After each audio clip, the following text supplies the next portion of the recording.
Donc aujourd'hui nous allons comparer ces deux objectifs. D'un côté j'ai ce Sigma 24 mm f3.5 de série Contemporary qui est sorti en 2021. De l'autre côté j'ai cette vieille optique en monture M42, une monture argentique qui lui a déjà plusieurs dizaines d'années.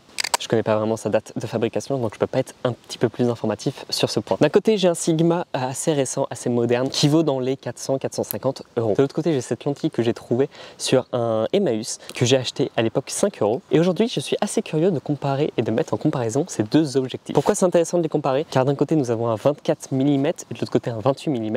Et d'un côté, nous avons une ouverture à f2.8 et de l'autre côté, une ouverture à f3.5.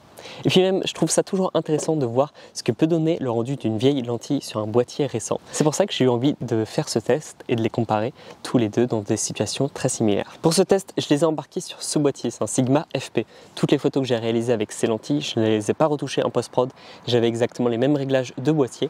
Donc tout ce qui va différencier les photos sont liés forcément aux lentilles que j'ai utilisées. Pour faire monter cet objectif sur la monture L de ce boîtier, j'ai utilisé un petit adaptateur qui me sert à me caler mon boîtier à l'heure actuelle, donc je ne peux pas vous le montrer. Mais c'est un petit adaptateur qui vaut dans les 30-40 € pour pouvoir adapter la monture M42 sur une monture L. Sans plus attendre, je vais d'abord vous faire défiler quelques images à l'aveugle sans vous dire avec quel objectif je les ai shootées et on en rediscute juste après.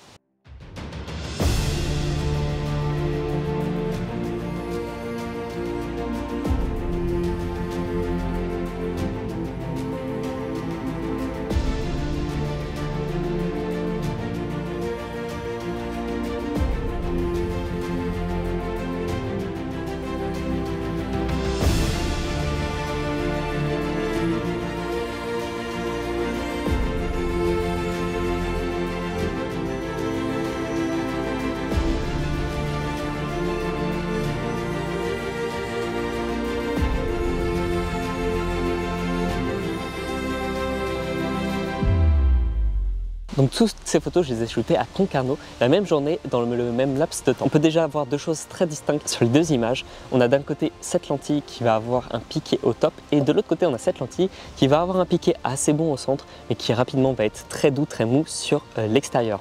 Également cette lentille est légèrement voilée là où lui a des contrastes qui sont vraiment impeccables. D'un côté du coup on a ce 24 mm f3.5 qui est une conception hyper moderne, ce qui nous permet d'avoir une lentille qui est hyper compacte en échange d'une ouverture un petit peu moindre comparée à ses confrères. Mais on est ici sur une super bonne lentille très compacte, très légère pour les pleins formats, chose qui est vraiment très agréable pour shooter et pour se promener. De l'autre côté, ce 28 mm ouvre légèrement plus avec son ouverture à f2.8. Néanmoins sur ces objectifs vintage et surtout ces objectifs un peu cheap, ces objectifs peu chers, on a globalement toujours les mêmes défauts qui reviennent.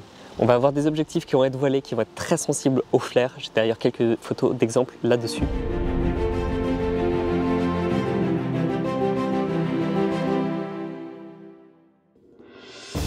Avec une zone de mise au point qui n'est pas toujours la plus claire et surtout avec pas mal d'aberrations et pas mal de diffractions qui vont se trouver à l'intérieur des optiques. Néanmoins, ce qui est quand même vachement intéressant sur ces lentilles, c'est qu'elles couvrent le plein format, donc on peut l'utiliser même sur des boîtiers modernes, qu'elles sur le marché elles coûtent très peu cher et qu'elles ont vraiment un look, un rendu particulier que les optiques plus modernes elles n'ont pas. Néanmoins, il y a plusieurs choses que j'ai appréciées sur cet objectif, sur la courte expérience que j'ai pu faire accompagnée du Sigma FP. Ce que j'ai apprécié, c'est que cet objectif est une optique qui rajoute vraiment un caractère et un trait singulier à notre image. On a vraiment un rendu que je ne retrouverai avec aucune autre optique, car juste c'est comme ça qu'elle est fabriquée, c'est comme ça qu'elle réagit avec la lumière et c'est comme ça qu'elle va signer les images qu'on va shooter avec. Également le côté mise au point manuel, on a la graduation de la zone de mise au point directement sur l'optique, c'est très agréable.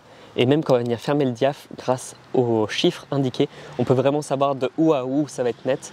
Et pour des situations de photo de rue, des situations de point and shoot, c'est assez confortable à utiliser. Bon, par contre, on est ici sur une optique qui est entièrement en métal, qui est assez lourde, et avec la bague, ça ne fait que alourdir le setup. En comparaison, lui, ce tout petit objectif qui n'a pas besoin de bague est vraiment plus compact et c'est vraiment son gros point fort. Et donc la question se pose vraiment sur qu'est-ce qu'on recherche? Est-ce qu'on recherche plutôt une optique ancienne avec un caractère pour ajouter quelque chose de particulier à nos images? Par exemple sur des productions vidéo, ça peut être intéressant, ça peut plaire dans certaines situations.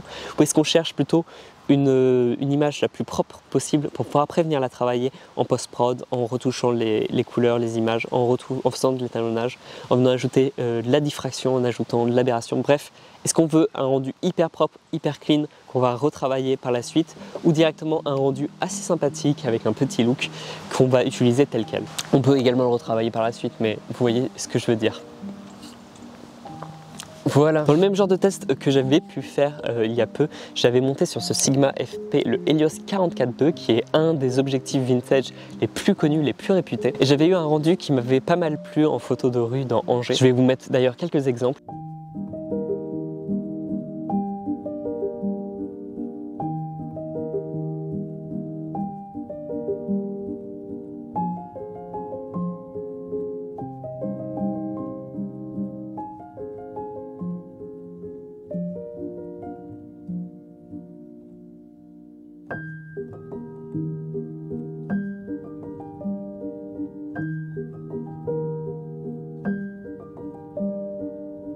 Et sur cette sortie, j'avais embarqué avec moi une GoPro pour pouvoir filmer des backstage.